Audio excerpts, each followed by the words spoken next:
Baiklah, saya akan menjawab pertanyaan nomor 1 di mana menjelaskan mengenai 3 teknik strategi baru yang banyak berkontribusi dalam penemuan obat dan memberikan contoh-contohnya. Untuk yang pertama adalah teknik komputasi, di mana teknik komputasi ini dalam perancangan obat sering disebut sebagai computer aided drug design. Dan merupakan komplement dari in vitro dan in vivo yang digunakan dalam mengeksplorasi dan menemukan senyawa pemandu hingga memodifikasi menjadi kandidat obat. Nah, teknik komputasi ini itu telah diaplikasikan dalam proses POR atau perancangan obat rasional dengan tujuan penemuan senyawa pemandu yang dapat sangat cepat dikembangkan sebagai obat terapi yang efektif dan aman sesuai kebutuhan pengobatan.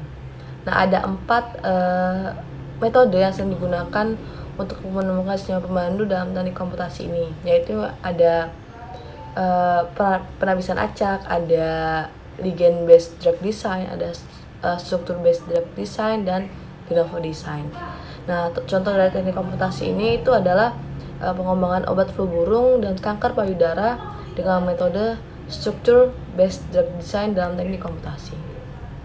Lalu yang kedua itu ada teknik hubungan kuantitatif struktur aktivitas atau HKSA, digunakan untuk memprediksi aktivitas senyawa baru.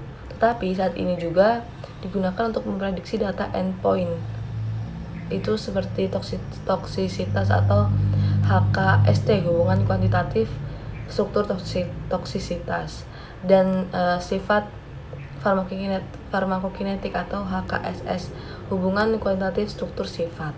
Nah, HKST ini itu telah sangat berperan dalam prediksi toksisitas senyawa untuk kepentingan desain obat, potensi pencemaran lingkungan, dan mereduksi penggunaan hewan percobaan. Nah, dengan teknik ini dapat ditemukan atau diciptakan obat baru yang berguna untuk kesehatan. Lalu yang ketiga itu ada strategi autophagy in silico dalam kimia obat. Nah, autophagy ini sendiri adalah proses katabolik fisiologis seluler yang dilestarikan pada eukariota yang bertanggung jawab untuk degradasi dan daur ulang organel yang rusak dan protein berumur panjang. Nah, autophagy ini itu dapat dianggap sebagai target potensial untuk penelitian obat, dan regulasi autophagy memiliki efek terapeutik tertentu pada berbagai penyakit dan organisme model.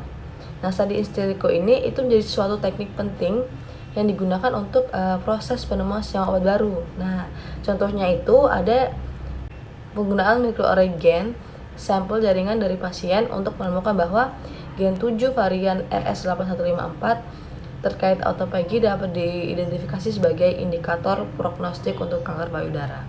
Nah, sekian jawaban saya untuk pertanyaan nomor 1. Terima kasih.